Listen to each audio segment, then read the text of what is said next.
Andrés, ¿puedes Ujú. presentarte, por favor? Por supuesto. Muy buenas tardes para todos. Mi nombre es Andrés Castañeda. Yo seré el intérprete en esta ocasión. Es el poder servirles en este día. Good afternoon. My name is Andres. I will be the interpreter. I hope I can live up to your expectations today. Okay, thank you. Dominik, I will start the seminar with a brief presentation. Amigos, amigas, estamos en el Seminario Universidad y Desarrollo. El día de hoy, continuando actividades, nos acompaña el profesor Dominik Most de la Universidad Tecnológica de Dresden. Él tiene la cátedra de Economía y Energía en esta universidad. Esta universidad, el año 26, cumple 2 siglos de fundación. Es la principal universidad del estado de Sajonia, en la República de Alemania. Es una universidad orientada a la ciencia, pero también tiene facultades de humanidades y incluso salud. Bien, Dominik, thank you very much. We can start. Okay, so thank you very much for inviting me to this presentation. I'm happy to give this online tutorial here.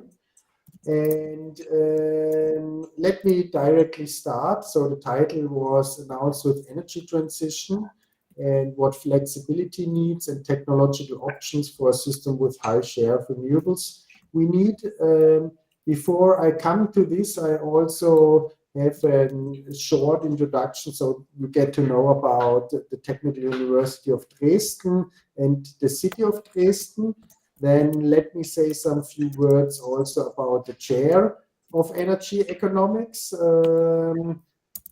And finally, in the third part, I will directly come to the core topic, so where you are interested in.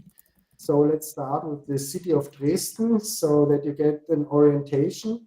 The city of Dresden is in the southeast of Germany. So this is a map of Germany. This is the map of Germany you see here, and Dresden is here in the southeast, so close to the Czech border. So this is the Czech Republic, and this is Poland, the Polish border.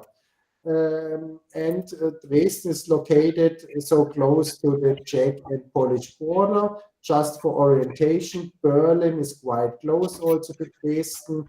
So the airport of Berlin, it's located here. It's around 1 hour with the train to go to Dresden. So if you are interested to come to Dresden, you fly directly to the city of Germany, which is Berlin, and you take 1 hour train drive and you will arrive. For Germany, Dresden is a quite large city. There are some cities which have more inhabitants, like Berlin, Hamburg, Munich, but in total, Dresden also has close to 600,000 inhabitants, and it's a city where you can see you meet history also with modern building. I just put you some nice old buildings like the nice bridge here, Semper Opera, which is quite famous. We have in the city center the Zwinger Palace. We have the nice silhouette of Dresden city with the Frauenkirche, with the Fürstenzug. So these nice buildings here, and close to the city of Dresden, you have also nice areas for walking around. And in total, you can say also Dresden is known as the Florence on the Elbe. Maybe you know Florence. Florence is a very beautiful Italian city, and the reason therefore is due to the stunning Baroque architectures and of course what you see also here, the riverside beauty. That's about Dresden, and now let's give some few words about TU Dresden. Of course, your university has a much longer tradition with more than 450 years. In Dresden, we have close to 200 years. It started in 1828 as the Technische Bildungsanstalt, and today, since 2012, we are called also as a University of Excellence in Germany. So this is one of the best universities in Germany itself. To get an overview about the size, so it's the only technical university in Germany which is a comprehensive one. What does this mean? So we have all field of studies at the Technical University. So we have also medicine, we have also philosophy, etc. So this is why we are called comprehensive university. In German, that would be full university. And in total, we have around a little bit more than 33,000 students within 125 study programs, and of course, many corporations worldwide. And finally, approximately close to 10,000 employees so far. And very important, of course, for the Technical University is the Times Education ranking, where we are listed as in the position of 135 of the world best universities. In Germany, it's the ranking on position 8, so also for the large amount of universities, so it's really one of the best universities in Germany. As said, we are a comprehensive university, so offering 18 faculties. So in civil and environmental engineering, we have architecture, civil engineering, environmental science, transportation and traffic science, business and economics. This is the faculty where I'm from, so I'm located in the field of business and economics. So furthermore, we have medicine, then the School of Science, we have biology, chemistry, mathematics, physics, and psychology. Then in engineering science, we have, of course, all fields of engineering, so electrical and computer engineering, computer science, and mechanical engineering. And finally, the School of Humanities and Social Science, we have different programs: education, faculty of law, arts, humanities, and social sciences, and linguistics, literature, and cultural studies. When having a look at the amount of students, so these are the students per faculty, and you will recognize that in our field, faculty of business and economics, it's not the largest one, but it's among the largest ones. So the largest one is, of course, mechanical engineering, followed by mathematics and natural science, educational science, and then already the amount of students in business and in economics, so the fourth largest faculty at the university. So the university, so the faculty of business and economics, you have to be aware that we have been, or that we are in the eastern part of Germany. So Germany has been divided, right? So this was more or less the eastern part here, and the western part. And as you may know, that in the eastern part, it was a communistic state. So in a communistic state, more or less, there was no business and economics due to communism. And this was the reason why our faculty was founded new after the reunification of Western and Eastern Germany. So it was founded quite young in the year 1991. And we have in total 25 professors or chairs, approximately 80 scientific employees, and we are the largest faculty of economics in the new, so in the Eastern countries. And this is the building where we are located in. So this is a very nice old building here. And where we are very proud of is that the ranking of our faculty is quite high also in Germany. So for business engineering, we are ranked on position 5. and in business informatics, which also belongs to our faculty, we are ranked in position 3. Just to give you an overview about our university, so this is the campus of today. So this is at the north of, at the south of Dresden. So we are located totally in the south, and this is all the campus of the University of the Technical University of Dresden. So, and as you have seen, we are located in this area here. So this is the building where we are, quite close to a tram station. So if you want to visit, it's easily to come there. Okay, so far about the Technical University of Dresden. Now let's say some few words of the chair of energy economics, which I'm heading. So what are we doing? Our research area is the transformation of the energy system, and we address especially questions of energy economics and energy system analysis. Therefore, we especially develop models for decision making in the energy sector. And we apply these on various levels. So first of all, we go for electricity markets, we go for electricity grids modeling, and finally also for gas markets and new gases. Just to give you an overview about these 3 fields, I just give you a view on these 3 models, where we also publish in these 3 fields. I have put some selected publications here. So let's go through it: electricity market, electricity grids, and gas markets. So for electricity market modeling, we make use of the European energy market model. Within this energy market model, we have of 8,760 hours of a year. So we model each hour. It's a bottom-up electricity market model, which takes a welfare maximization reformulated as a cost minimization problem into account.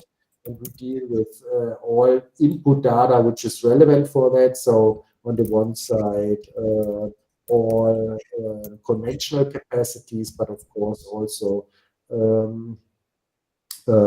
renewable capacity. And we of course publish plenty of articles in this field. So for example, addressing the topic of demand response or the value of wind and solar power, also topics in the field of conventional capacities like coal capacities and carbon prices, or also topics in the field of how efficient are markets here.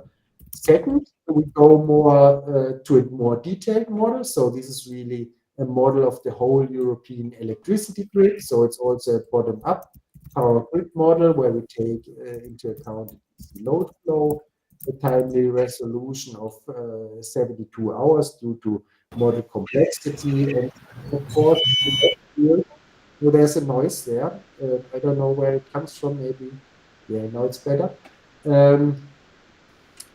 And where we have to take into account and supply, demand, and transport on a granularity of a very detailed level, which is not 3 level. Also here we have publications with regard to the electricity grid. Is a huge topic is of course the general organization of the market and how markets in combination with physical grids react. So it's always the question of how to bring physics and markets together, and this is one of our key questions. So this was all electricity topics, and the third one is about gas, and of course about gas market modeling. We have a European gas market model where we take into account the different suppliers for gas. So there was now, of course, the big topic also of the Ukraine-Russian war, where the gas delivery from Russia has been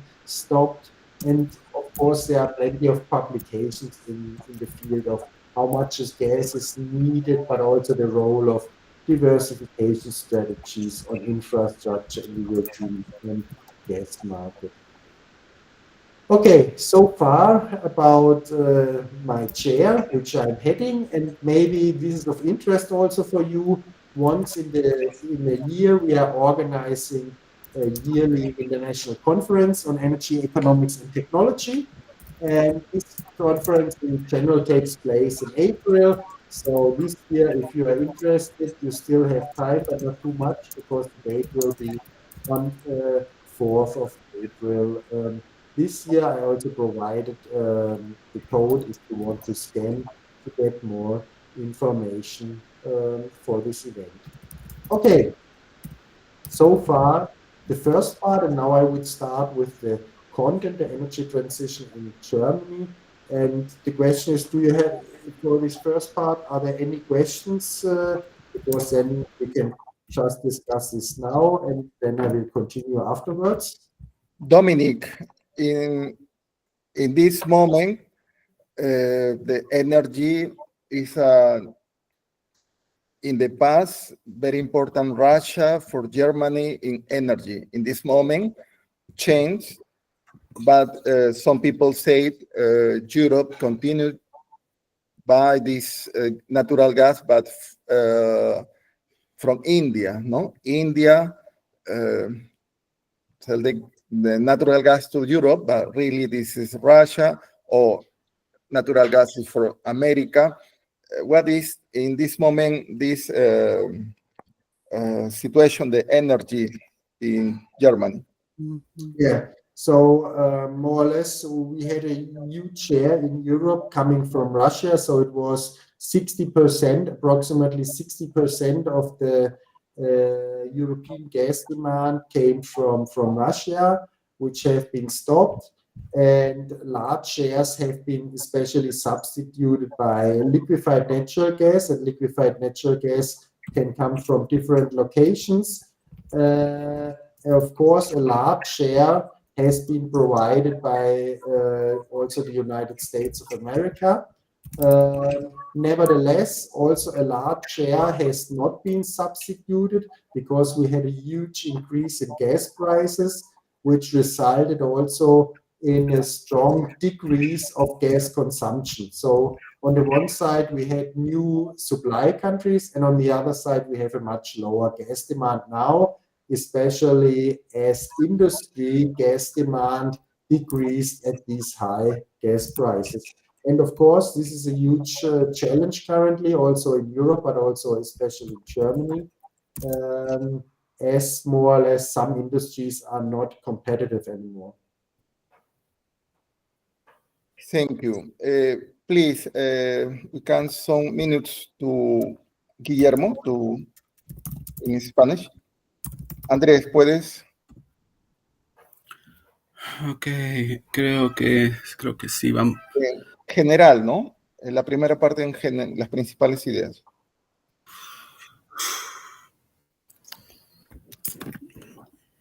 Muy bien, más que nada estaría dándole las gracias por la presentación para poder dar esta idea acerca de lo que estaríamos anunciando, más que nada acerca de un estudio que estamos investigando para los tipos de gases y energía que son renovables ahora.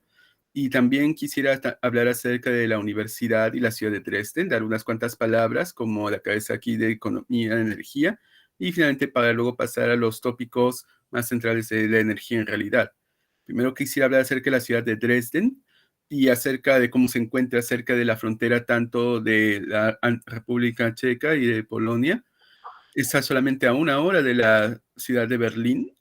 Y entonces, pues, y aunque tanto Berlín, Hamburg y Múnich tienen más habitantes, Dresden también cuenta con alrededor de 600,000. También hay una gran cantidad de historia y con los edificios tanto modernos como antiguos que ambos pueden mezclar. Es una arquitectura muy hermosa y muchos la comparan como la Florencia del Elba. Florencia siendo una ciudad de Italia muy bonita también. Entonces, unas cuantas palabras acerca de la universidad, que tiene 450 ya años de tradición. En el 2012 fue cuando la universidad se conoció como una universidad de excelencia, una de las mejores en Alemania.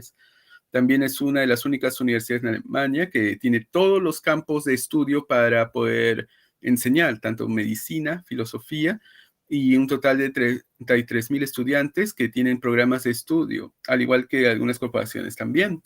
Tiene alrededor de 10,000 empleados, pero lo importante siempre es el rango de la educación. Estamos en la posición 135 ahí en Alemania. De cientos y miles de universidades, estamos entre las primeras 200, no sé, sea como una de las mejores. Siempre se considera también una de las mejores del mundo, donde se puede hacer el mejor trabajo, donde se ofrece como 18 facultades, tanto de arquitectura, ingeniería civil, negocio, economía, de lo cual yo estoy parte de ello. Fuera de los campos de negocio está la ciencia médica, biología, química, matemática, física. También hay una escuela de humanidades y de estudio de ciencias sociales, tanto de ley también, culturales. Y hay varios tipos de estudios por facultad en realidad, tanto como negocios de grado, claro. Una de las cosas también de la facultad de Economía y Negocio es que esta facultad originalmente era parte, se había creado originalmente en la parte este de Alemania, cuando estaba durante la Guerra Fría, y por lo tanto no había mucho en realidad de conocimiento de negocios debido a que comunismo, por supuesto. Pero después de la reunificación de Alemania en 1991, fue entonces que se fundó nuevamente este departamento, con 25 profesores y 80 empleados. Desde entonces era la facultad más grande de los países orientales en este momento. Es un buen edificio al que estamos ahora. Estoy muy orgulloso de que estamos entre los 5 primeros de las facultades en posición en realidad. Ahora, también se podría ver este mapa en donde se ve todo el campus de la universidad que está al sur de Dresden. Se puede ir por tren, o sea que se puede visitar de la ciudad de Berlín rápidamente. Entonces, técnicamente, lo que estaríamos hablando es economía de energía. Básicamente es un área de investigación donde se habla acerca del sistema de transformación de energía y cómo se empieza a ver diferentes tipos de sistemas que dependen de ello para tomar decisiones en el sector energético. Hay varios niveles, por supuesto, como el mercado eléctrico, las diferentes conexiones, también y también acerca del mercado de gases y los nuevos gases que se estarían formando. Por ejemplo, hay un modelo europeo donde se ve cómo está monitoreándose cada hora la energía en Europa, y donde se tiene que maximizar entonces los tratos formular para la información para poder ver cuál es la relevancia en cada una de ellas. Se han publicado muchos artículos en diferentes campos, donde más que nada también se puede ver las capacidades y el poder solar.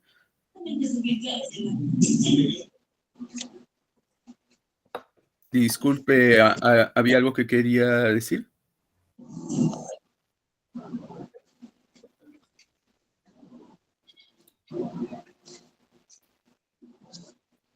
Puedes continuar, Andrés. El micrófono está abierto. Puedes continuar. No, gracias. Más que nada también qué tan eficientes pueden estar los modelos de conexiones eléctricas a través de Europa. Es un gran tópico en general también para ver cómo se organiza en el mercado y la combinación de las señales, cómo reacciona con la física y la matemática todo junto. El mercado de gas también, acerca de los diferentes suministros de gas. Como esto ha sido un poco interrumpido últimamente debido a la guerra en Ucrania, que ha cortado el suministro de gas de Rusia, lo cual ha necesitado entonces que haya una diversificación en el mercado en realidad. Y más que nada porque al quitarse entonces el gas de Rusia y con la diversificación, también la demanda de este ha empezado a bajar debido a que ya no hay un suministro de él.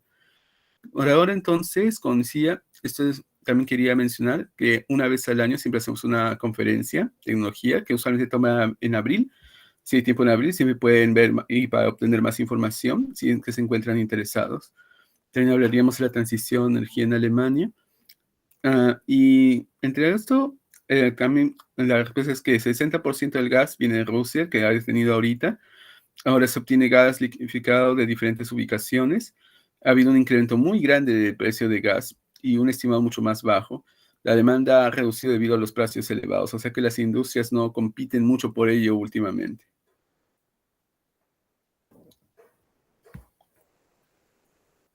Muchas gracias. Dominik, we can continue, please. Okay, so do you prefer that I stop every slide so to have the opportunity for translation, or should I go as I have done in the first part, all slides together. Whatever is more comfortable for you, Professor. Both is fine. We can go slide by slide. So, okay, let's start. I just brought an overview about how status of today looks like. We speak about the energy transition, and in Germany, but also in Europe, energy transition started in the year 2000, so already 25 years ago, and until the year 2045, which is the target year for Germany to be climate neutral. We have more than half of the time already passed. And now, so it's the possibility to take an interim balance. And I just put you how the primary energy balance in different countries looks like. I have depicted here Germany. In the year 2020, we had an energy demand of approximately 3,300 terawatt hours, main parts coming from oil, then followed by natural gas, followed by coal. Lignite is also a coal, so these both together. In the year 2020, we had still nuclear. Now we don't have any nuclear anymore. Then we have hydro and wind power, as well as renewable energies in the share.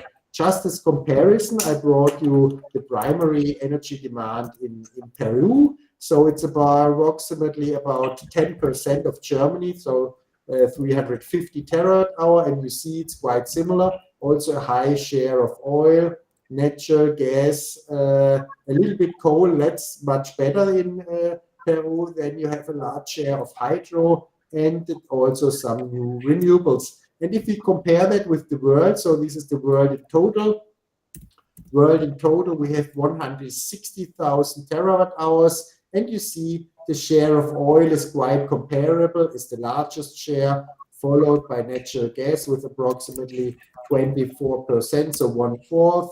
Coal also approximately 1/4. So you see, oil is 1/3, 1/4, 1/4, and the rest is on nuclear, hydro, biomass, and other renewables. So this is the status of today, and you can be sure that these 80%, we just say 80% of this is still fossil fuels, and of course with fossil fuels we have the dilemma of carbon emissions.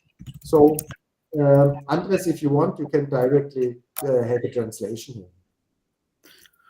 Muy bien, aquí hay una vista en general acerca del estado en cómo se puede ver la energía tanto en Alemania como en Europa.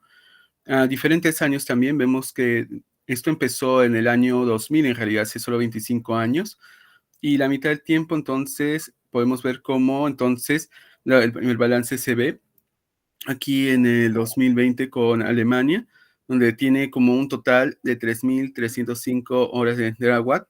Y cómo se puede ver entonces que hay una diferencia entre las energías renovables, las no renovables, tanto con el petróleo, la energía solar también que está ahí baja, el gas en general, y sobre todo, por supuesto, con el carbón que también se usa. De hecho, aún también en este periodo teníamos energía nuclear que ya no tenemos hoy en día, pero sí hay como poder, como hidroeléctrico, energía renovable.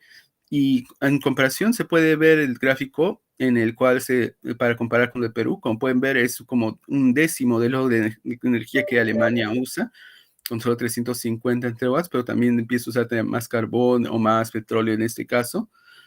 Y el total en 2022, para el general de todo, se puede ver que es 160.764 terawatts de energía, con el 24% siendo gas, 1% siendo el carbón y solamente poca en realidad siendo las diferentes otras energías no renovables, porque se está poniendo más energía renovable en este caso, hidronuclear, biomasa, y tenemos que siempre mantener un total de 30% como podemos hacer para que se pueda tratar de evitar entonces que suba más.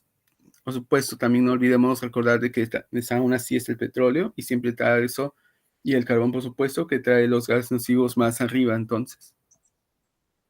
Okay, thank you.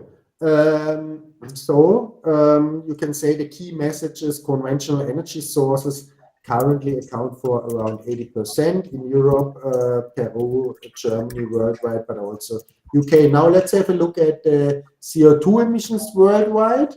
And what is depicted here is the development of CO2 emissions. Unfortunately, I don't have Peru now included here because I don't have the data for Peru. So what we see is the development here in Germany. So we have a small decrease over the years, and you see our final climate neutrality goal. So some years ago, we had a target of minus 80%. This target was increased to minus 95%, always with reference to the year 1990. So I have to admit, for Germany, we started a level of 1,200 million tons of greenhouse gases, which should be reduced. Then there was an increase to net zero. And now again, also the path was decided to be more steep because Germany wants to be climate neutral already in 2045. So when we see the same development of the world, we start at a level of 22,000 million tons of CO2 worldwide. And we see this huge increase, especially in the period from here. So from the year 2000 to the year 2012, we had a really large and steep increase of CO2 emissions. And we achieved approximately 36,000 million tons of CO2 in the year 2020, and then all of you knew what happened here. So what was it? So it was, of course, here the dip of Corona, but after Corona, more or less, emission increases still continued. So this is the status of today, and now we have some forecasts or scenarios, and there's first of all the World Energy Outlook stated policy scenarios. So you see there's more or less still a smart or very small increase forecasted until the year 2030. And you see other scenarios which says, okay, this is the World Sustainable Development Scenario, or this is the scenario necessary to achieve the 1.5 degree target. And you see from this development more or less very directly, we must need something like Corona if you want to achieve the targets every year. So it's nearly impossible to say to achieve this target here, because this would necessitate a very steep decrease. So what you can say is currently we are on the track to come up with the 2.7 degree target. So this is the current step we are going forward, and you can derive from that the pressure to act will continue to increase on national level, but also on international level. And of course, there's the big question, what technological solutions will play a major role? And I think CO2 capture, so this means capturing CO2 from exhaust gases, will become increasingly important. And that is the message here. So if you look at this development, where we come from and where we have to go, and this is a period of at least 10, 15, 20 years, we need a very high speed of change. So the key message would be greenhouse gas reductions targets are a permanent issue requiring a sprint on a marathon distance, which more or less says it's really very, very difficult to achieve. So yeah, that would be my second key message. And Andres, if you want, you can directly translate that. Entonces he traído, entonces más que nada, a ver, el mensaje entonces principal sería acerca de la energía convencional, tiene una fuente de 80% en realidad, Y aquí tengo un gráfico que muestra las emisiones de carbonos de CO2 y cómo ha estado a través del mundo. Claro está, no tengo la información acerca de Perú, o sea que no puedo poner cómo sería ahí. Lo que puedo mostrarles es el desarrollo en Alemania y cómo ha habido una pequeña reducción a través de los años para ver cómo es que ha estado yendo al punto final, porque nuestro punto final es de que tenemos que llegar a menos 95%, preferiblemente, porque tratamos de venir a que seamos neutros en el sentido de emisiones de los gases CO2. Y a través de los años, empezando desde 1990 hasta hoy, vemos que ha habido como una especie de incremento baja también en muchas ocasiones. En el 2012, sin embargo, estuvimos como llegando para que solamente emitíamos 36.000 millones de toneladas de CO2, pero hemos bajado también, aunque al principio vimos de que hubo un incremento también, como alrededor de 2022 o 20, o más que nada una reducción, pero no sabíamos por qué. Es que esto después que vimos de que se debió tanto a lo del COVID, y hoy en día tenemos diferentes escenarios, diferentes pólizas, más o menos para lo que queremos lograr obtener para el año 2030. Estos escenarios con suerte ayudarían para que pudiéramos estar reduciendo para 1.5 cada vez más durante el desarrollo, pero también no podemos estar usando el COVID cada año simplemente para llegar a este punto. Eso no es como queremos tampoco. Lo que podemos decir entonces es que se deriva bastante de la presión, para incrementar entonces presión tanto a nivel nacional e internacional, la tecnología que tomaría un papel principal en el futuro y para ver qué tipo de papel tomaría también. Y esto significa entonces tratar de hacer que el gas natural tenga una mayor importancia y sobre todo entender cómo puede haber estos cambios cada 10, 15, 20 años. Necesitamos ver los cambios, claro, pero siempre recordando de que esto no se trata de una carrera nomás, es una maratón. Hay que ir segura y lentamente en este caso. Thanks. Okay, so then let's have a look on what now the picture was quite let's say not a nice view, because the view was very negative, but there are also some positive views, and the positive views are especially that mankind cannot think exponentially. So we have some exponential developments, and the speed of exponential developments are sometimes underestimated. And here, more or less, the clear view is always that to address the topic of climate change, exponential developments could help, and especially technological developments could help. And just to give a view about exponential developments in the field of technology, what we see is a really strong growth worldwide in wind and PV capacities, and up to now we cannot foresee all what is happening here. And just to give you an impression of the situation for the PV capacities, what we see is in the year 2007, PV capacities worldwide has been very limited, and we see this really strong increase, which is more or less something like being exponentially. Of course, there will most likely come also a flattening, because flattening in the sense of that the electricity system cannot take everything. But what we see is the expectations are to come up to more than 2,000 gigawatt in 2040. Of course, the 2-degree scenario would require 7,100 gigawatt in 2050. But from these two figures, you can see that this is not that far, not that big difference. So there is some possibility to achieve it. And this is why also Fatih Birol, maybe you've heard the name, he's the boss of the International Energy Agency, stated that global climate target remains within reach. So he thinks we are within reach, thanks to record growth in solar energy and electric mobility, according to the International Energy Agency.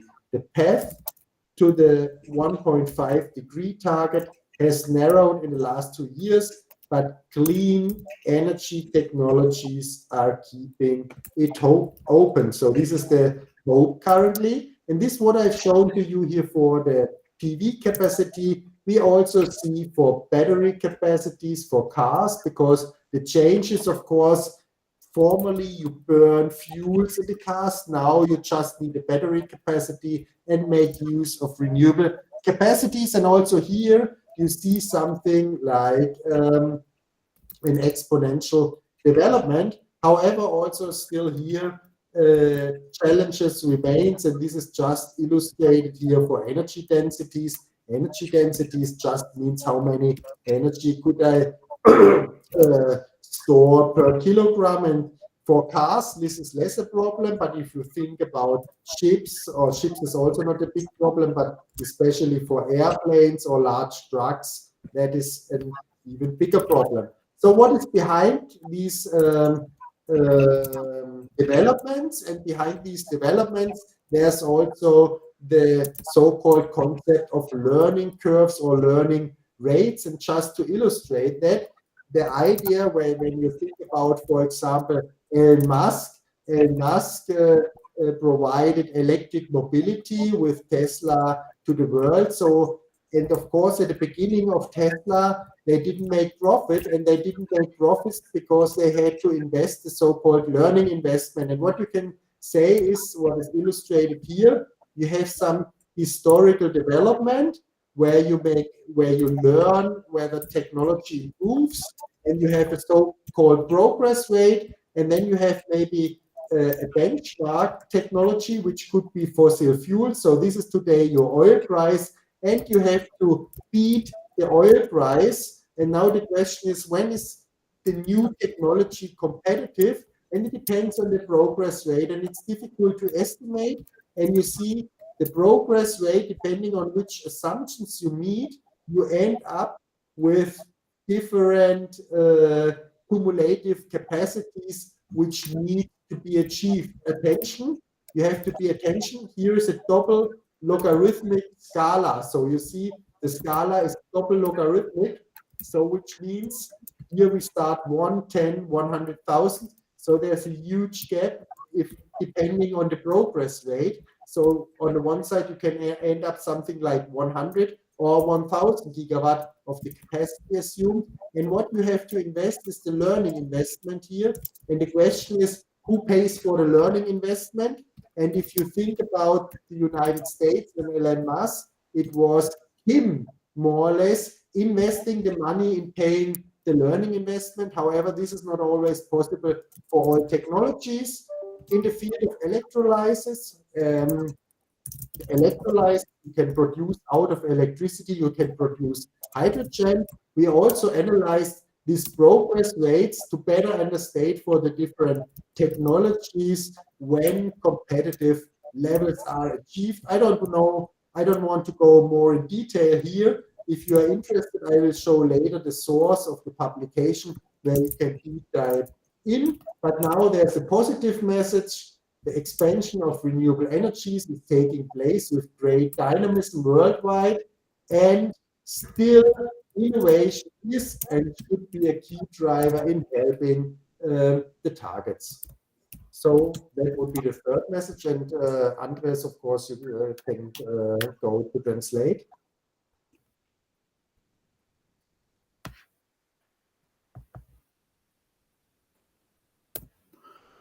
Entonces, hemos visto una imagen algo negativa en realidad acerca de las emisiones de carbón, cómo es que aún estamos algo lejos de nuestro objetivo. Pero también hay una visión positiva que podemos ver, debido a que la humanidad es capaz de unos desarrollos e incrementos exponenciales que en muchas ocasiones no son vistos en realidad, a veces son ignorados. Esta imagen, por ejemplo, estaría viendo los tipos de cambio climático, donde se ve cómo el desarrollo y tecnología pueden desarrollarse para darle una nueva visión, puede darle nuevas capacidades. Y en realidad, como podemos ver en los gráficos, estamos viendo de que ya hemos excedido algunos de los objetivos en realidad para el 2025. No hemos obtenido el poder de energía justo como lo queríamos y ya estamos poniendo para 2040 que podríamos tener hasta 7.000 gigawatts, que es justamente también para poder obtener nuestros objetivos energéticos, pero sin embargo sin tener que incrementar entonces tanto los gases nocivos o la energía o el uso de energía no renovable. Lo que está ocurriendo aquí entonces es de que hay una mayor expectativa y un crecimiento exponencial gracias al incremento tecnológico que está ocurriendo a través del mundo y más que nada con diferentes figuras que se conocen. Ese es un ejemplo de ello. Es de que en realidad lo que se hace es invertir tanto en el desarrollo de tecnología o de investigación, donde muchas personas pueden tratar de buscar diferentes alternativas para la energía usando energía no renovable o incrementar la capacidad tanto de la televisión, de los vehículos, para que puedan entonces quemar menos carbón, menos petróleo, menos energía no renovable. Y detrás de estos desarrollos están justamente el hecho de que un ejemplo de ello sería Tesla, en el que Tesla y con su líder Elon Musk empezaron primero a invertir en la investigación de la tecnología que estaba tratando de verse para que, para que sea energía más renovable y por qué esta no existía en ese entonces. Y a través de esta investigación empezó a hacerse como una nueva curva en realidad, la que se estaría mostrando cuánto es lo que estaría pagándose para que esto funcionara y cuánto es lo que una persona puede pagar para que pueda comprarlo, para que en realidad poco a poco, a través del desarrollo de esta tecnología, empiece a esta curva a bajarse cada vez más hasta que se pueda poner más como un plano. A esto, entonces, lo que se hizo para desarrollar esta tecnología se ha tenido que pagar bastante y esto no vino de ningún gobierno, ninguna compañía, sino de Elon Musk, quien financió todo. Esto no es algo que usualmente se puede realizar. Y básicamente, así es como hemos estado poniendo poco a poco, desarrollando la nueva tecnología, invirtiendo en ella, obteniendo mejores, ¿cómo se puede decir?, desarrollos en esta.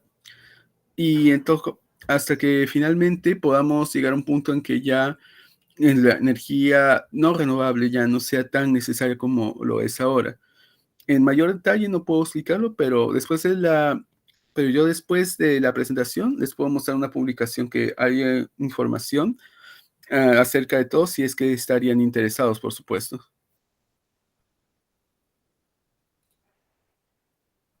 Okay, thank you very much. So let's have a look at the system, how it looks in Germany and the challenges we have in Germany.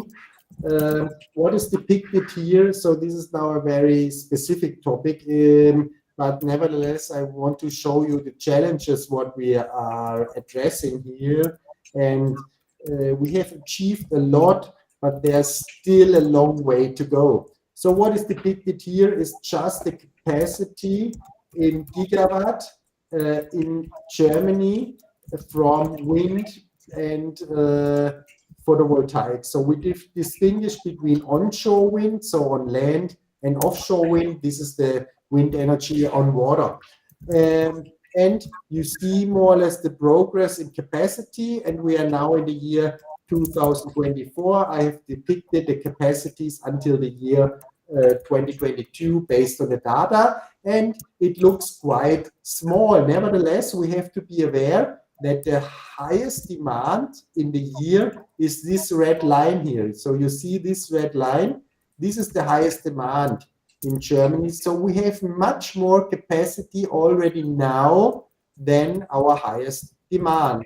Nevertheless, current politics have recognized that policy goals with regard to climate change will not be achieved, and hence they proposed a new target. And I just show you the new target, which means, okay, the speed of extension, which was already quite high, because you see the speed in increase here was high, but you see this speed will not be sufficient. So there was this more or less new trend to say, okay, this has to be achieved, and this means an increase in speed of a factor of 3, so 3 times higher speeds. And now you can think about if the current speed was quite high already, how should the speed increase by a factor of more than 3? How should this be achieved? And you already see there is already a gap. So it was announced, but already now there was no change in speed. So this shows that more or less going forward is really a very, very hard process. And this is the key message here. The expansion of renewable energies is progressing continuously, here in the example of Germany, but you can also see on other systems worldwide.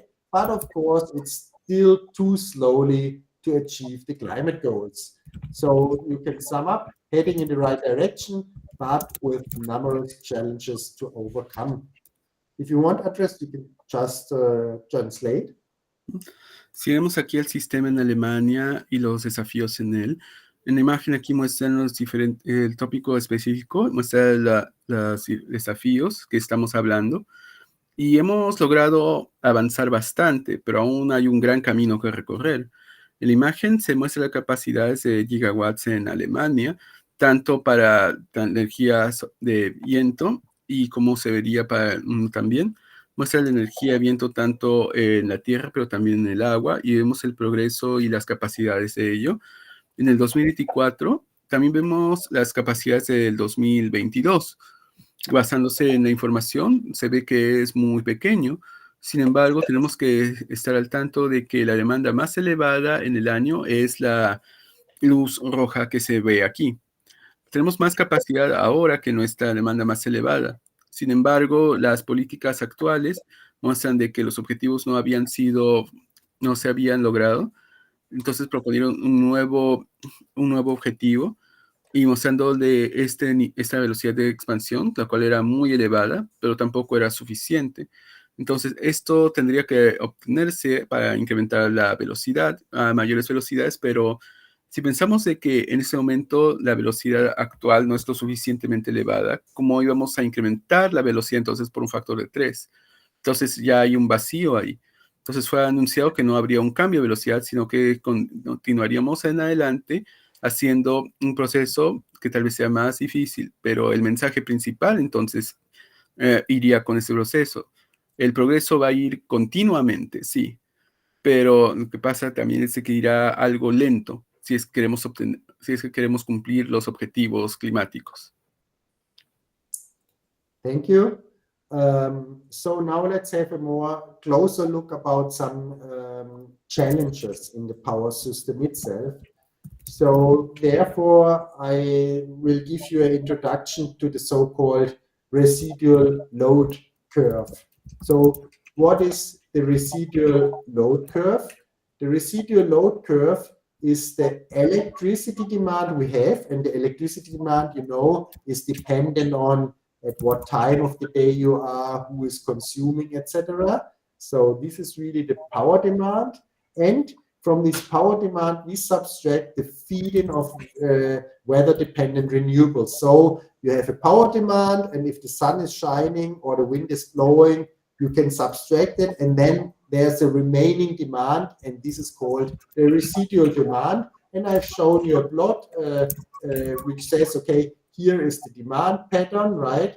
And there, more or less, the feed-in is subtracted, and always when it gets negative, like here, then you have a higher feed-in from renewable energies because there's much sun energy or much wind energy.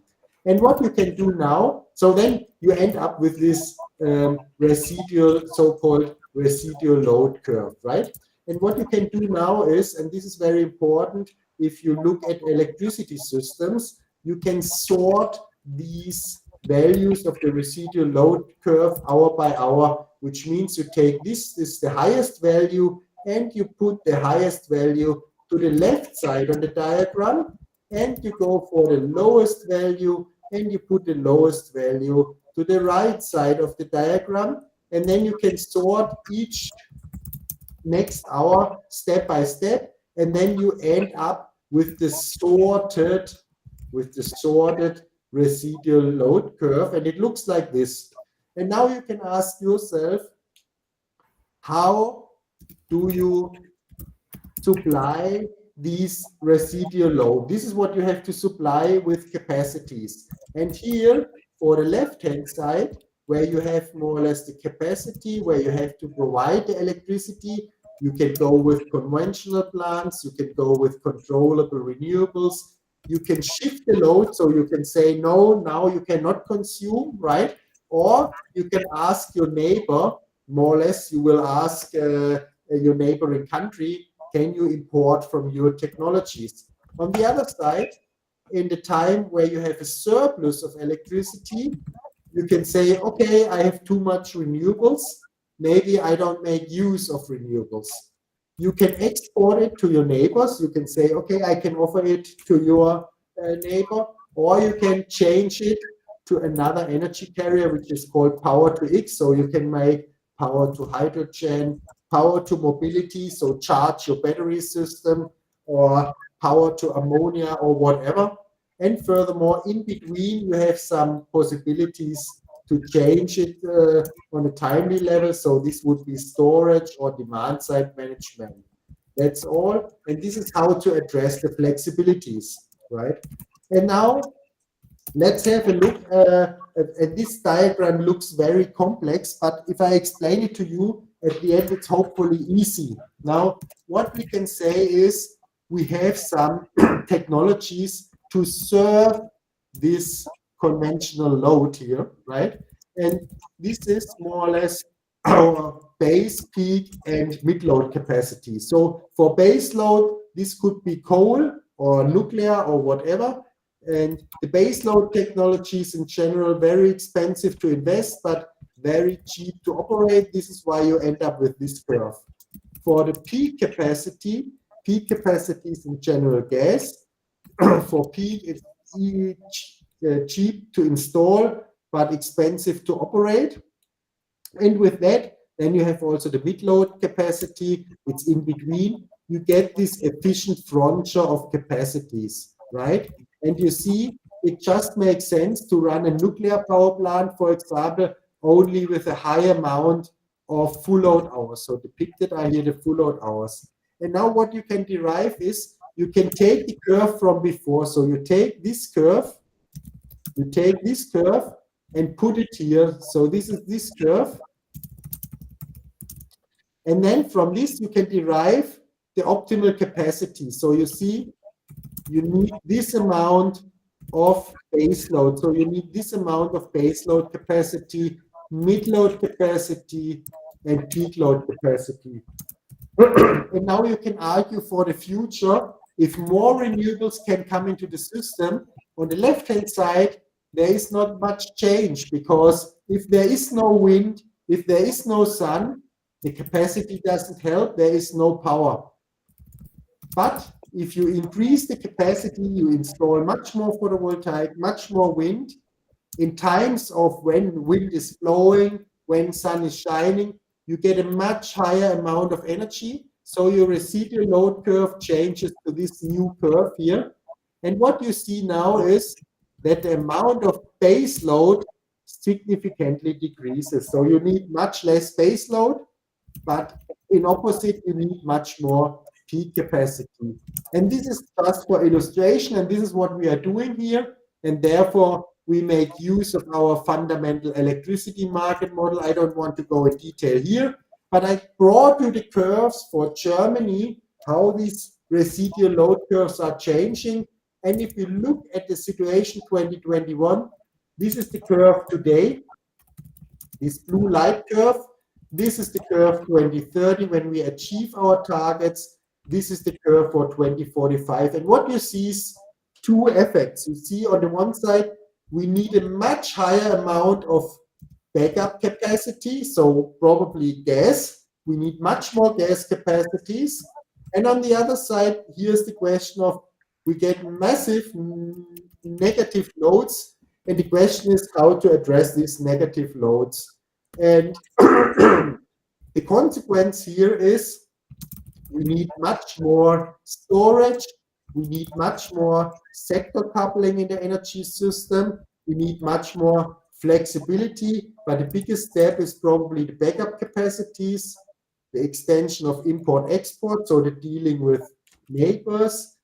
Demand side management is then most likely limited, and in the long term, especially there, hydrogen will play a role, but hydrogen comes with a huge shortfall, and this is the shortfall that 60 to 65% of the energy is lost when you convert it from one to the other. And here, more or less, I also have some comic for you, which just says, today in our energy system, we can say, before I ask the question, can anyone anticipate the answer?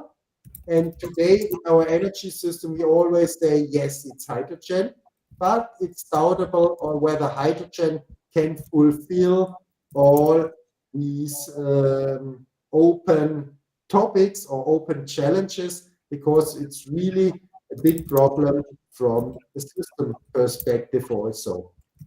And yeah, I will skip this slide because it just gives an impression about the challenges in the system. But to summarize, system aspects in the energy system are very often ignored, and challenges in the overall system create tensions. So we need really flexibility options like grid, storage, demand, and this flexibility options will continue to gain in importance. So this would be now for the fifth key message, and Andres, I'm happy if you could translate these parts.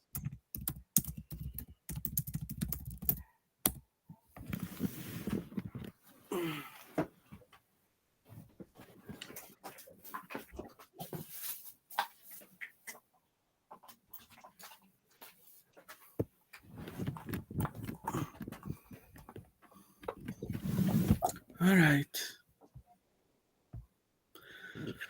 Sigamos entonces al sistema. Podemos encontrar entonces diferentes imágenes que aquí, donde hay en realidad se muestran las diferentes curvas de las diferentes energías, en cómo están a veces levantando y subiéndose en sí en general. De eso, esa es la demanda del poder y cómo se sustrae usualmente cuando es renovable. El problema también con la energía renovable es que únicamente se puede usar si es que los factores se encuentran ahí justamente. Si es que el viento está soplando, si es que el sol está brillando, perfecto, hay una gran cantidad de energía que podemos obtener de ello, como se puede ver en el gráfico cuando está en la punta más aquí arriba, donde está lo rojo aquí, pero también si es que no hay, y entonces ahí tenemos la suficiente cantidad, un nivel elevado también que puede cubrir con todas las necesidades. Pero una vez de que baja esto, tal vez el sol no está brillando, hay nubes o no hay tanto viento, entonces energía baja total. Dependiendo, nos hace nuevamente más depender para los niveles de energía fósil que son no renovables también. Hay como entonces, en este gráfico muestran de que entonces se tiene que sustraer a veces del nivel más elevado de lo que se ha podido obtener a lo más bajo para poder llevar a esta otra gráfica y obtener ahí el residual, que es justamente lo que se necesita entonces para que entonces se pueda usar toda la energía necesaria para el tiempo necesario que se pedían. Entonces, uno se preguntaría cómo se puede suministrar para lo residual. Eso sería con las capacidades. Y con las capacidades se está proveyendo un plan convencional eléctrico para el cambio a la energía de control renovable, pero los casos a veces no se consumen. Y en estos casos a veces uno tendría que preguntar al país vecino para ver si es que hay una tecnología o si hay algo que se le podría prestar aquí. O tal vez cuando hay un suministro elevado también de electricidad, entonces no se haría uso de una explotación renovable a un vecino para hacer un cambio para otro tipo de energía. Pero también hay diferentes otros factores energéticos como por ejemplo hidrógeno, amonia, es decir, lo que se trata de hacer aquí es de que, aunque tenemos estos factores tanto de energía fósil, energía renovable también, se necesita una mayor flexibilidad en todo el sistema para que éste pueda llegar a funcionar mejor. Y de hecho se ve muy complejo. De hecho, estas imágenes, las imágenes de en adelante, son complejas, pero al fin de cuentas también son fáciles de entender en realidad. Básicamente, la tecnología es lo que se está usando para resolver la carga convencional, tanto sea como el carbón o lo nuclear, lo cual es mucho para tener que invertir, pero también es barato para operar en realidad a su capacidad más elevada. Hay una gran carga entonces, tanto en las capacidades para la energía nuclear, con una cantidad mayor también llena de horas, para poner las curvas, como se pueden ver aquí y aquí también. Ahora, lo interesante aquí es de que se ve que entonces las curvas que se puede obtener con energía no renovable y de energía no renovable, a veces tienden a variar en sí dependiendo de lo que cada quien pueda aportar para que pueda obtener una capacidad máxima en cada uno de ellos. Pero también la base puede tender a bajarse en todo caso, siempre y cuando se pueda obtener un poco más de flexibilidad. Las curvas de Alemania muestran los cambios en las curvas residuales, una situación en 2021 como se ve hoy en día, y para cuando se obtenga entonces el objetivo en el 2025, un lado tendría una mayor cantidad de capacidad, y aquí entonces las preguntas es acerca de la carga negativa y cómo se tendría que resolver en realidad. Hay muchos diferentes caminos, pero lo más importante y lo que se está enfatizando aquí es que se necesita una mayor flexibilidad, un mayor pensamiento, diferentes formas también de pensar. Es decir, había una caricatura que se mostraba que un señor estaba diciendo, antes de poder preguntar, ¿puede alguien saber cuál es la respuesta? Y si dice sí, y que es hidrógeno. Es porque hay diferentes tópicos y también diferentes desafíos en los que también podrían ser resueltos usando también tanto el hidrógeno, pero también hay muchos obstáculos en el camino para poder llevar a ello. Y por ello es de que el objetivo final, la parte final que menciona siempre es que los aspectos del sistema usualmente son ignorados, los desafíos en el sistema crean muchas tensiones, pero para ello se necesita opciones flexibles. Okay, perfect. Thank you. Then I will directly skip, because also lack of time, to my last content slide. Now the question is, what can we learn from this? I brought with me some different view on that. You can see on the right side, from optimist to pessimist. You can have different views on that, but what we can see is the decarbonization of the EU, but also worldwide energy systems are progressing per se.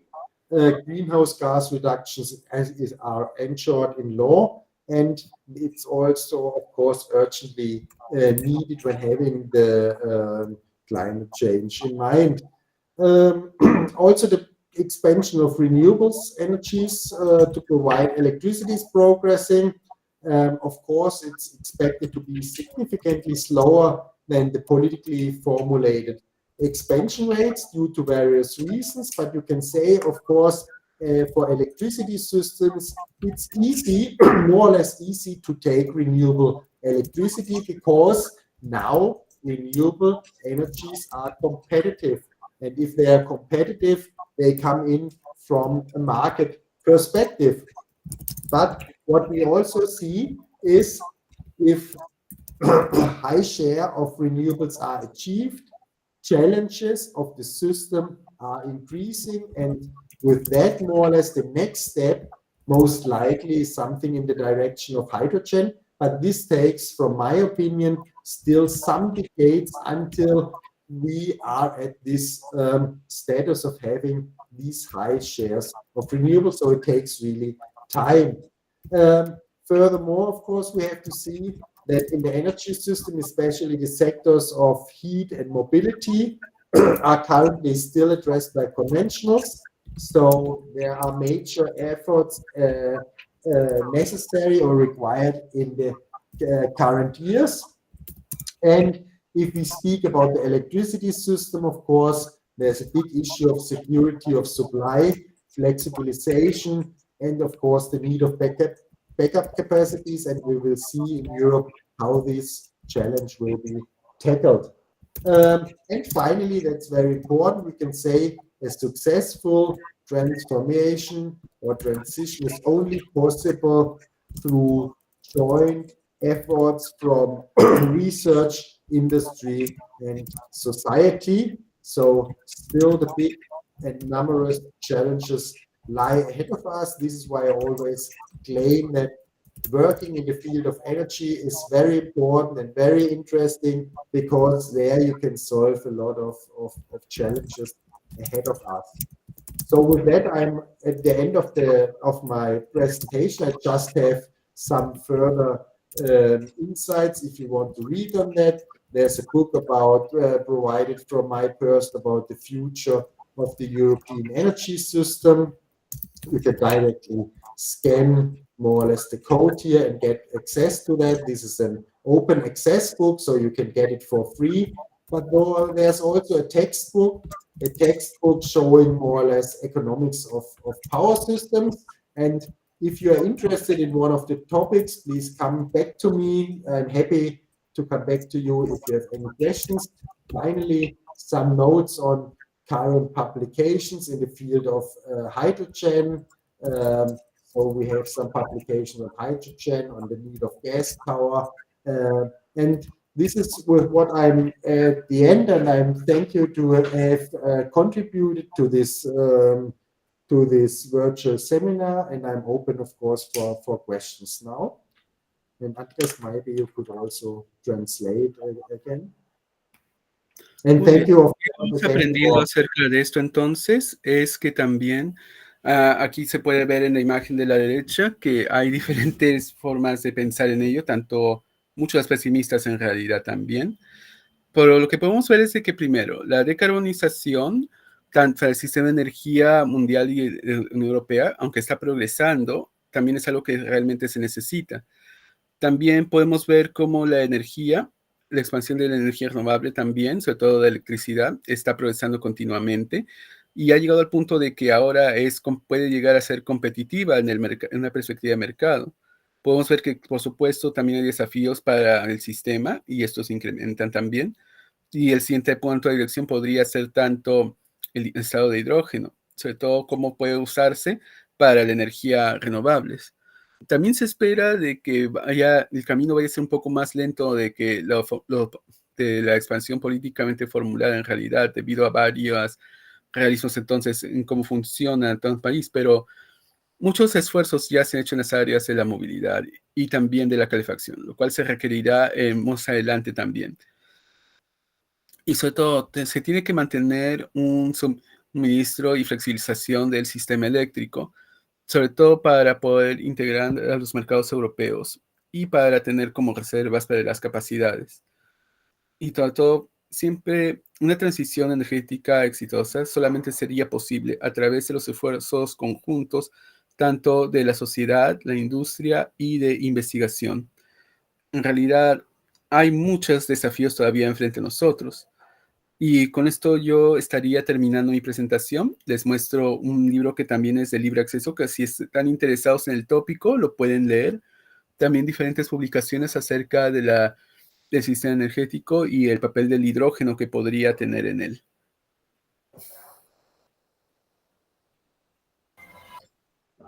Thank you very much, Dominik. I would like to introduce a student from Sao Paulo University, Ana Luisa and Eloisa from the business faculty, the Sao Paulo University, Marcos from geography, department of geography, and Franciele from department, the law departments. Ana Luisa, Franciel, ¿tienen Eloisa, Marcos, ¿tienen algún comentario, alguna consulta al profesor Most?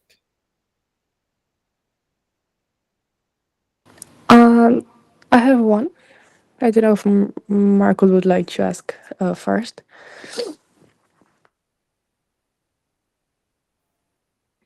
Sí, por favor, pueden prender su cámara y preguntar. Sí, ¿puedo? Sí, Marcos. Sí, estoy sin cámara. Voy a hablar en español y le pido a Andrés que traduzca para Dominik, por favor. Muchas gracias, Dominik. Soy estudiante de geografía en la Universidad de São Paulo y estoy en la Universidad Nacional de São Marcos por un mes para desarrollar mi investigación. Agradeço ao professor Héctor Maldonado por seu recebimento em São Marcos e por a oportunidade de participar em esta conferência. Está sendo uma experiência muito enriquecedora. El tema de la transición energética es muy trabajado en mi curso de geografía en la Universidad de São Paulo. Conocer otras perspectivas es esencial. La transición energética puede parecer un tema simple, pero cuando profundizamos en él, vemos las complexas políticas y tecnologías que lo rodean. Creo que la próxima conferencia de las partes sobre el cambio climático de la ONU, la COP30 en Brasil, será clave para avanzar en este debate. Además, es fundamental discutir cómo los países menos desarrollados están enfrentando y enfrentarán la transición energética en contexto global actual. Este es un tema central para pensarmos en soluciones más justas, viables y democráticas. Agradezco nuevamente la exposición, Dominik, y agradezco al profesor Héctor y Andrés. Muchas gracias.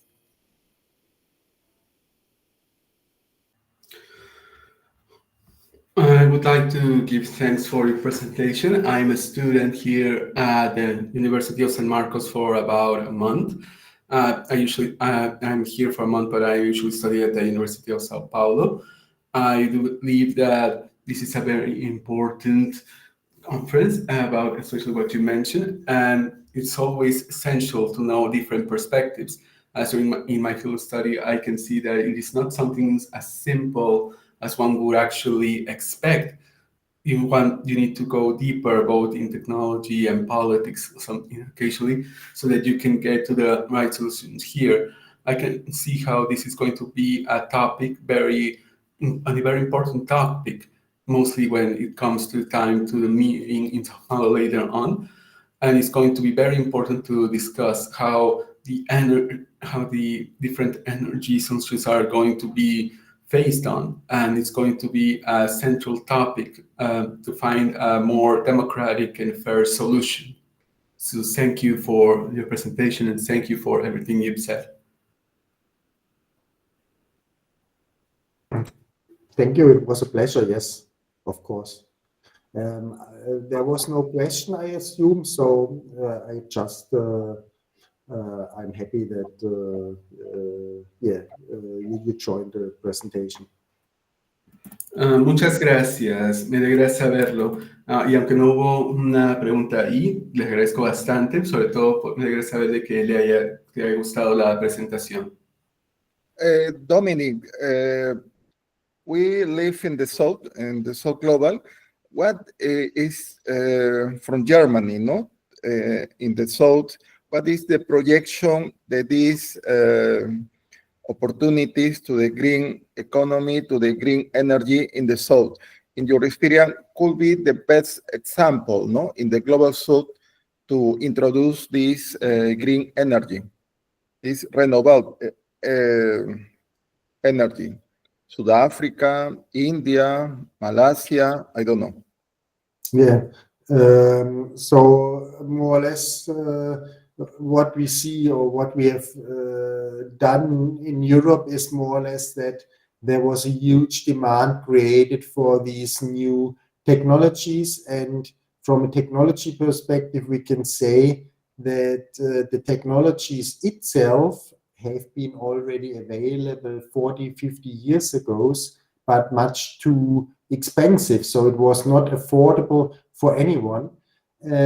But nowadays, more or less, with these huge, more or less, programs, which also I've shown at the beginning with the learning curves, the learning investment have been financed, especially by these huge demands, more or less stimulated in government systems in Europe. And nowadays, when we look at the technologies, many of these technologies are now available at a competitive price level. So this means that if you go for a photovoltaic system, it's the same price or even cheaper than conventional energy. And this means that all the technologies available now are also affordable in countries of the global South at a more or less competitive price, which enables more or less to get access to these more or less new and affordable technologies. And I think this is more or less an indirect effect, of course, resulting from the competitive level. Of course, I also know that from a PhD student working at my chair, he is addressing the topic of technological barriers in trade. He's addressing this topic with Africa, sub-Saharan Africa, and he's dealing with aspects of beyond, so barriers beyond competitive or affordable prices. And of course, beside being affordable, there are plenty of barriers bringing the technologies to the countries. But I think the first step is making them affordable, and then the next steps of barriers will more or less continuously diminish.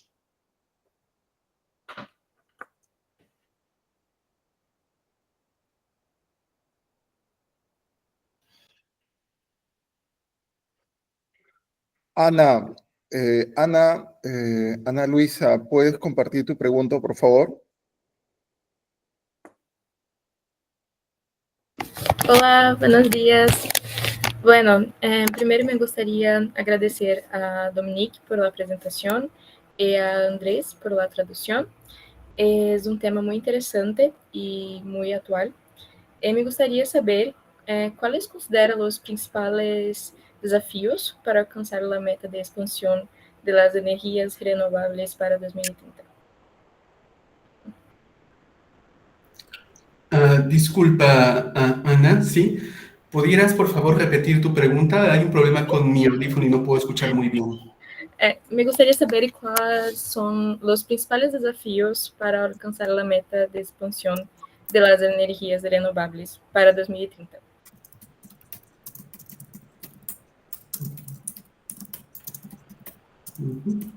Muchas gracias. Yes, I would like to thank you for Mr. Dominik for the presentation. It's a very interesting topic and also a very necessary one for now, for this period right now.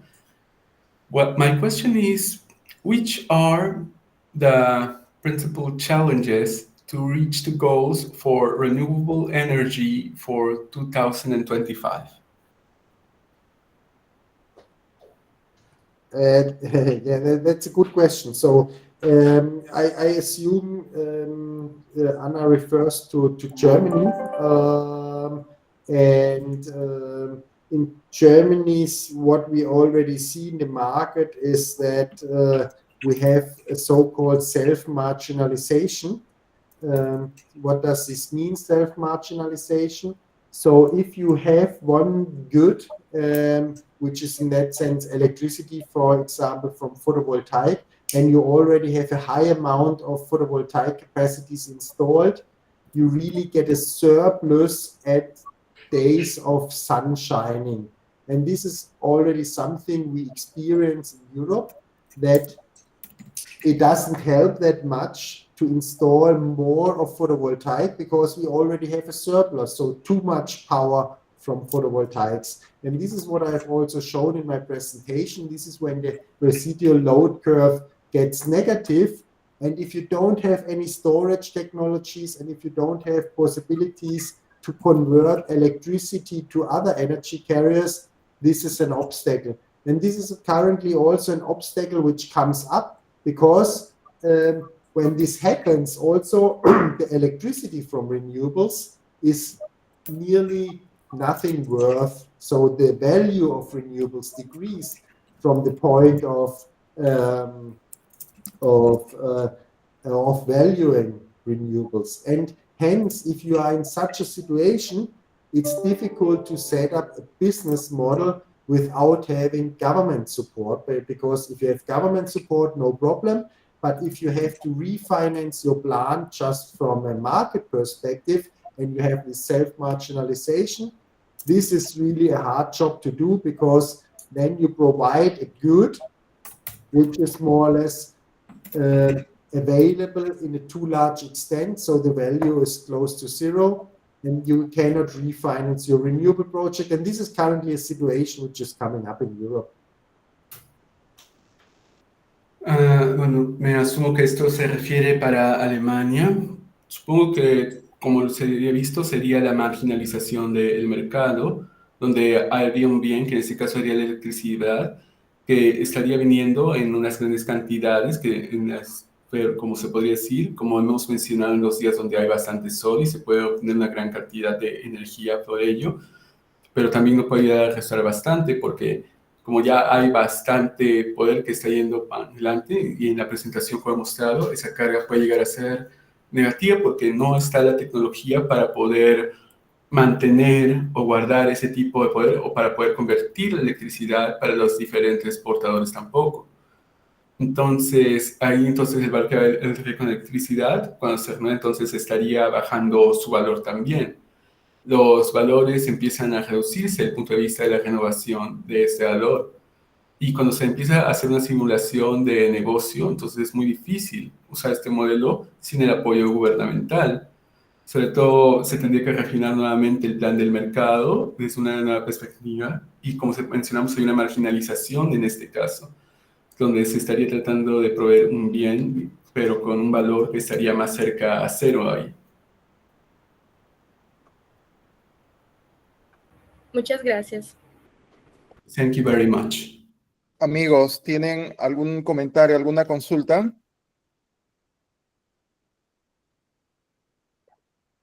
Sí, por favor, puedes compartir tu pregunta, tu comentario. Eloísa, ¿sí?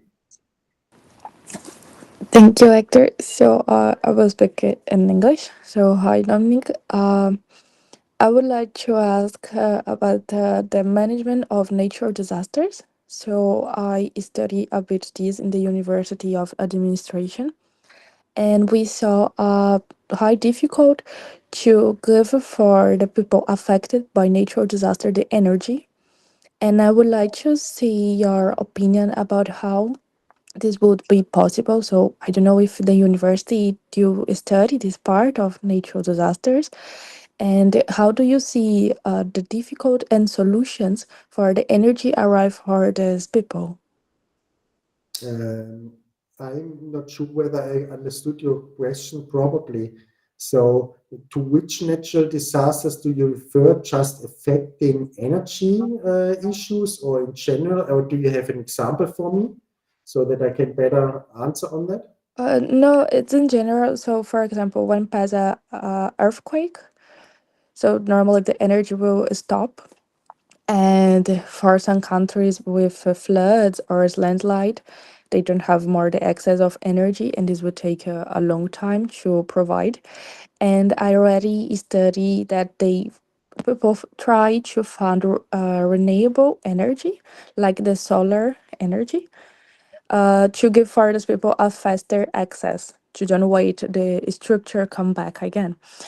And so they find this like a solution. And I don't know if you have studies for this theme. Unfortunately, I cannot recommend any study on that, but I can tell you in Germany, in the field of disasters, what you mentioned, we have the so-called Technische Hilfswerk. This is the technical helping craftsman. It's something like comparable to fireworks people, and they are really having different materials to support in disaster management. So they have really, from more or less the provision of water management systems, so really huge track systems, up to more or less also facilities for providing energies. And they have more or less, if you Google for these services, they also have more or less plans and a management organization how to handle this disaster management. And they are, of course, more or less their main field is to support in Germany, but of course they are also providing services in other countries. So I know when their disasters came up, they always provide their equipment to help in these solutions. But in general, I have to say the solutions they are providing in the field of energy are conventional ones. And I think with renewables, we are still at the beginning in this disaster management issues. But as I said, directly I have no papers or anything what I can recommend to you. Okay, thank you. ¿Algún otro comentario, alguna otra pregunta entre los amigos, amigas presentes? Sí, doctor Pinto, sí, José. Sí, por favor. Sí, José, puedes preguntar.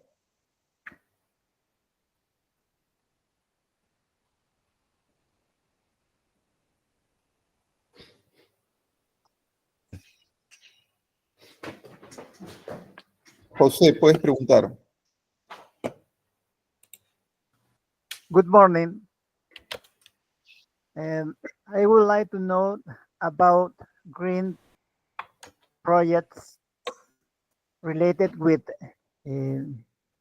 unit nation objectives. I didn't get your last point. Green projects with? Green project with unit nation, ONU. United Nation. United Nations, yes. So in Dresden itself, there is a United Nations university dealing with the resource nexus. So in Dresden itself, there's one special institute of the United Nations of University. So if you want to come there, there is the possibility. In general, for the situation, so this would be the Dresden perspective. For the worldwide perspective, I think the role of United Nations is especially in doing indicator systems and providing the way forward. But at the end, I don't know any specific projects, at least not in Germany. I hope this helps.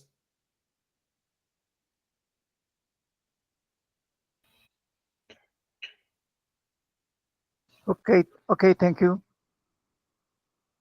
Gracias, José.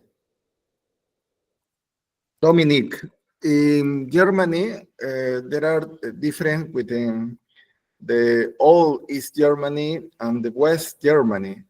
In your experience, how in the East Germany, in the old East Germany, develop this green energy, this connection with the new approach to the green energy, in comparison between the old West Germany and East Germany, is the common successful, or could be the West more connected with green energy to the East Germany? What is your experience?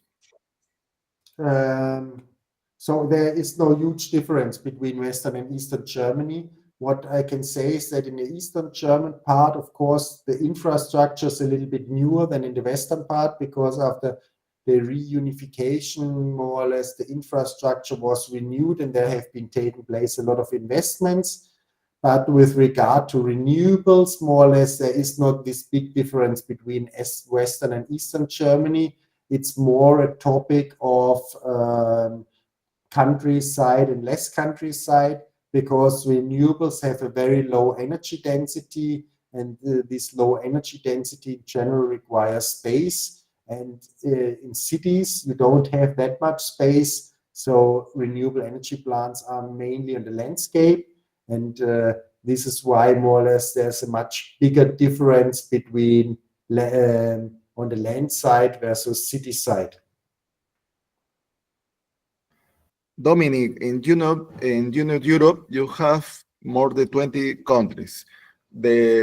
All countries similar to French, Italy, and new members in the East Europe. Yes. In Balkans, so Poland, so Baltic states. What is the comparison, the Baltic states, the Eastern Europe to the Western Europe in green energy? Could be more successful the Baltic, the Balkanic, or could be the West Europe, no, the France, the Netherlands. Yeah, so of course there are some states which are very progressive about renewables. These are especially, for example, Scandinavian states, so including Netherlands. Also, we see a huge progress in Spain, to some extent in Italy. And there are other states which are in between, like, for example, France, which also have a strong nuclear strategy. And there are, of course, some other countries where more or less progress has not been that fast in the last years. On the one side, depends on different reasons. But in general, we have this so-called Green Deal in Europe, which is more or less a regulation from the European Commission. And this European Commission pledges all member states to go forward with renewable extensions. And this is also what we see, that of course some are faster, but some others are slower. But in general, progress can be seen in all countries, yes. Mm-hmm. Dominik, in the businessman is very practical man, no? The business, the markets, no? The politics imagine a new world, no? The university, the academy research and propose the new mode, the new words, no? In this moment, the people know tragic the war, the Ukrainian war. The people know the proposal, the Union Europe, to increase the budget, no, to change the budget to very attentive to the army, no, to the factory, military, but yes, some years, no. But in this moment, we live 25 years, the 21st century, no. We live at Carter, no, almost 30 years, the 21st century. Our generation, we can see 2040, 2060, no? In this projection, in your experience from Saxony, from Dresden, what is in the beginning, the 21st century, very optimistic, euphoric approach, no, to the renewable energy. In this moment, a very practical, realistic approach, no, realistic approach to the renewable energy. But in 10 years, in 20 years, what is your projection? Because all for the businessman, no, for the business is very pay attention to the importance the renewable energy, or this is only for the health the state. When the politics decide to change, the businessman decide to return to the oil, to the natural gas. What is in your projection in this moment? Yeah, of course, as also seen in my presentation, I think renewables are getting more and more competitive. However, there are some fields where they are not competitive. In the fields where they are competitive, this is a self-running issue. More or less, they will be extended. In other fields where they are not competitive, of course, there's still support necessary. And this is especially the field of hydrogen, right? And here, when government support is necessary, of course, the conflict or the war in the Russian-Ukraine war currently absorbs a lot of money, right? And of course, if you run out of money, more or less money is in competition, more or less also. And if more or less priorities are set from formerly renewables, now more to military services, of course, this means that there is less priority on these new developments. And of course, this is something which more or less could result in the fact that things go slower than expected or planned. In this moment, we see the big Chinese industry in cars, automobile, electric parts.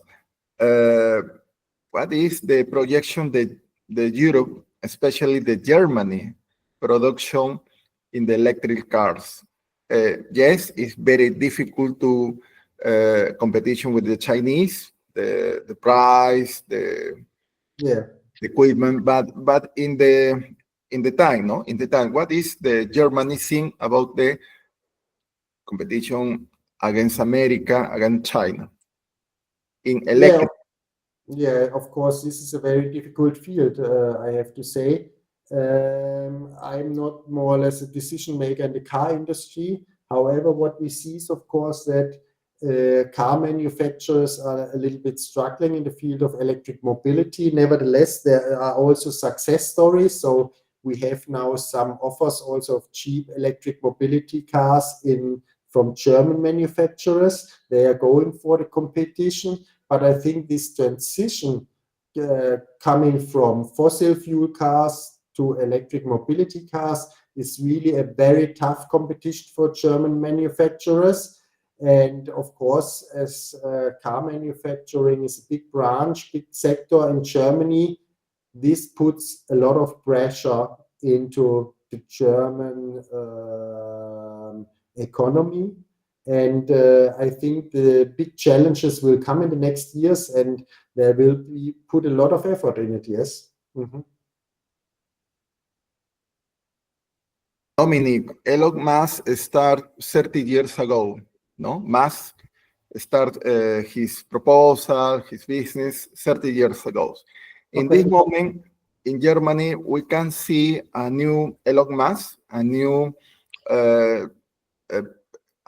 entrepreneur and businessman with innovative approach, no? I don't know. In Germany, we can see a new future, no? Best enterprise. I don't know. I don't see anyone. I don't see one currently, no? Yes, it's very difficult, but the people know the education in Germany, the importance of Germany. The people see it's probably in the future Germany propose, no? A similar experience than Elon Musk, no? Okay. Well, amigos, amigas, estamos puestos en el Seminario Universidad y Desarrollo con el profesor Dominik Most. Estamos con la Universidad Tecnológica de Dresden. Es nuestra primera actividad con esta destacada universidad que está pronta en 2028 a celebrar su bicentenario. Sajonia, pues, es una región histórica, incluso tuvo autonomía política en la Edad Moderna temprana y marca la historia espiritual, ¿no? Sabemos, en la Edad Moderna temprana. Bien. Dominik, when start the call for the postgraduates for the master in your university? When the time to apply for the master in your university? Oh, that's a good question. I think it is in general in the time of the summer break, so July, August, but I don't know the exact deadlines yet. But July, August is for the winter semester, which is the regular starting period. In your and I have to say I have a follow meeting up. I just blocked until 5:30. Okay. So I don't have that much time anymore. Yes. Sí, some minutes, please. Amigos, amigas, hago presente un gran saludo desde el vicerrectorado académico por su asistencia y participación. También I would like to express the appreciation, Dominik, from our high authority to participation. And yes, of course, we project new activities with your university. I hope this year.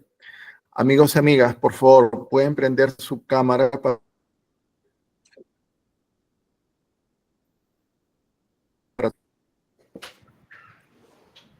tomar una captura de la sesión, por favor. Pueden prender brevemente su cámara para tomar una captura de la sesión. Dominik, 1 minute to the picture, please. Mi cámara no funciona. Entiendo. Can Los we- que puedan, por favor, prenden su cámara. For the take a picture, the session, 1 minute. Hector, could you also send me the picture, please? Yes, I will send. Bueno, a ver. Estamos 1, 2.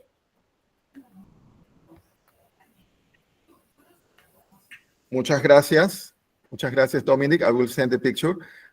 Yes, I hope that you can visit Lima. I know you not Lima, you not Peru, but I hope in July, in August, could be opportunity to develop a seminar in our university, no, about your topic. Well, Okay. we are Thank you. Yes, we stay in contact. touch. Yeah. Okay. Thank you very much. Thank you. We stay in contact. Yes. Muchas gracias a todos y estamos en contacto. El 20 de mayo tenemos una conferencia de transformación agrotecnológica de la Universidad de Bolonia. Este 20 de mayo a las 10 de la mañana el director de agronegocios de Bolonia nos acompaña y comparte su experiencia. Están todos muy bien, cordialmente invitados. Bye. Bye.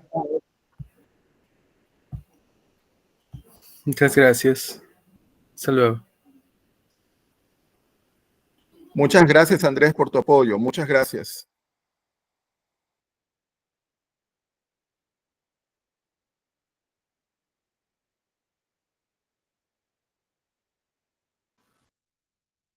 Gracias.